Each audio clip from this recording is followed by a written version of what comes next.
How's it going, Gimps? And in today's video I'm going to run through with you my mobility protocol to alleviate lower back pain. So for those of you that don't know, I've had a long history of lower back injuries, and for lack of a better term, my lower back's fucked. I've got 3 ruptured discs on the L3, L4 and L5 levels, and my lower back's probably more than likely never going to be 100% again unless I have further intervention like a disc replacement. So I'm very well versed in actually managing the pain, and I have had a few procedures on it. I've had a disc FX surgery and I've also had stem cell surgery on it as well. I do need to keep on top of it daily, and I do have days like today, which is the whole reason I'm recording this video, where it does get quite bad.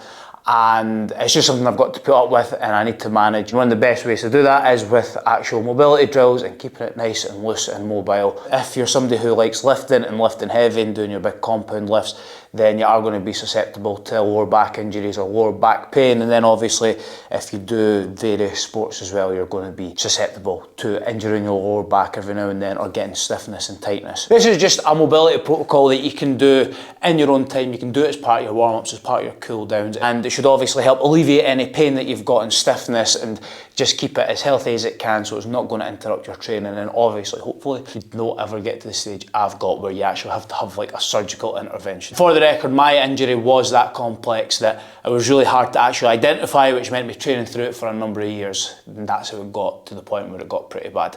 But even then, with my gammy back and doing these exercises, it's allowed me to get back to pretty much full training. I still have difficulties on some days with my squats and deadlifts and my big heavy compound lifts and putting load through it.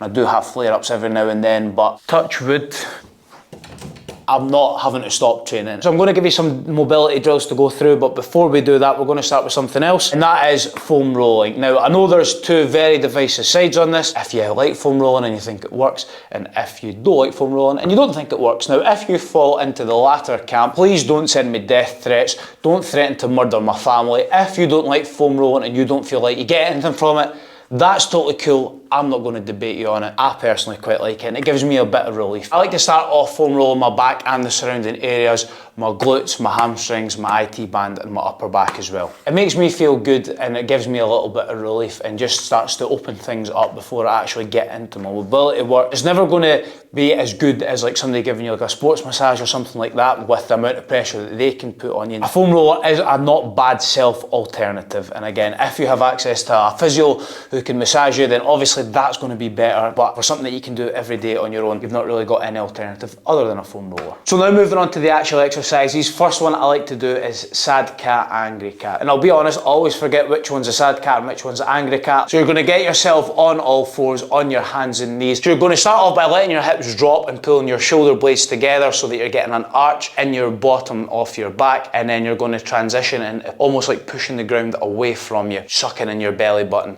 and you're going to pull up. You're going to curve your back at the top so that you're getting that flexion there. And you're just going to move between the two. You shouldn't be like ramming it on and going super speed between the two. You should just be doing this gently so that you're getting a nice stretch at the bottom and a nice stretch at the top. When you start to get into it, you want to try and make the distance that you travel as big as possible. So when you get to the bottom, you're trying to drop your hips and drop your lower back as low as possible, and then at the top you're trying to get it as high as possible. I normally start off with this because you're working in flexion and extension, so you're like warm moving your back both ways. I would do anywhere between 5 and 10 of these, so going up and then down or vice versa would be 1. Do that 5 or 10 times, 3 sets through. Next we're going to go into a pure extension stretch, and that's going to be our Cobra or seal stretch. Very simple. You're going to start face down on the ground, palms by your side, and then you're just going to push yourself up. You're going to get up to the top, hold it for a few seconds, and then drop your chest back down to the ground. You're just trying to take it to the point where you're feeling a nice stretch. If you're really that stiff through your lower back, what you can do is you can just keep on your elbows, and if you're starting off on your elbows, eventually you can progress it on to doing it onto your hands. When I'm doing these, I'm not thinking about pushing my head up to the sky.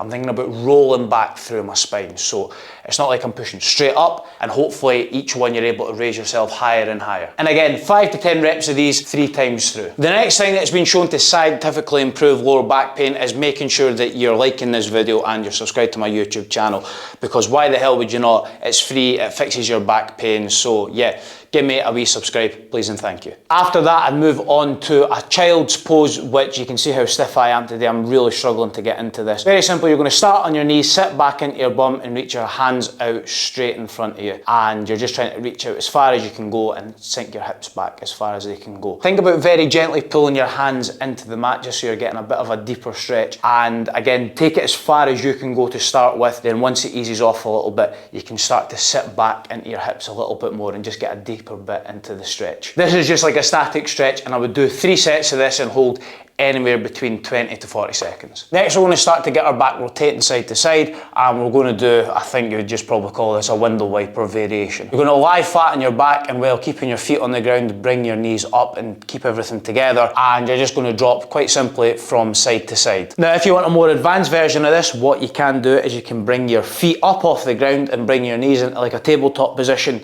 and do the exact same thing.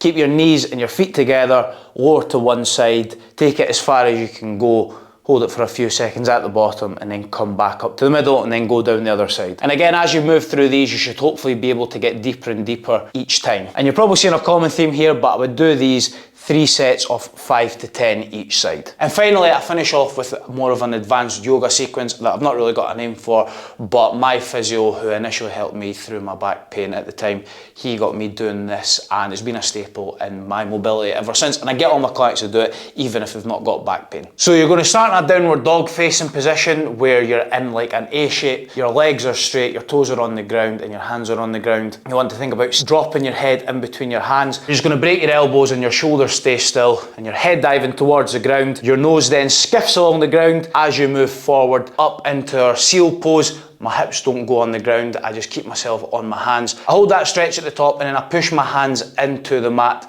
and push myself back up into the downward dog facing position where my back goes nice and flat again, and I hold the stretch there before repeating that sequence through. This takes a little bit of practice, so if you're not quite strong enough to hold yourself as you move down and not touch the ground, then what you can do is you can drop, and as you get as close to the ground as you can just let your hips drop to the ground and then come into that seal pose from your hips. Hold that stretch there, and then push back up to the beginning. And this is a great sequence to loosen off not just your lower back, but your shoulders, your calves, your hips. And I would do, if you can't guess, 3 sets of this, and I would do 5 reps through each. So there is a mobility protocol that you can follow to keep your lower back nice and healthy, and you're speaking to an expert on it, unfortunately. So yeah, hopefully you can go away, give that a go, and it gives you some pain relief. If you have any questions, feel free to drop a comment on the video, or you can go and find me on my Instagram, which is linked below. Send me a little message on there, and I'm happy to help in any way I can, because I know how horrible and how shit lower back pain is. Coaching inquiry form is linked below if you are interested in coaching,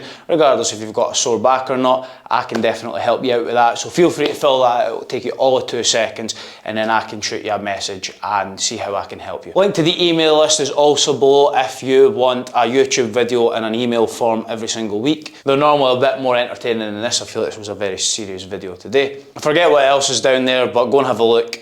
Catch you in the next video.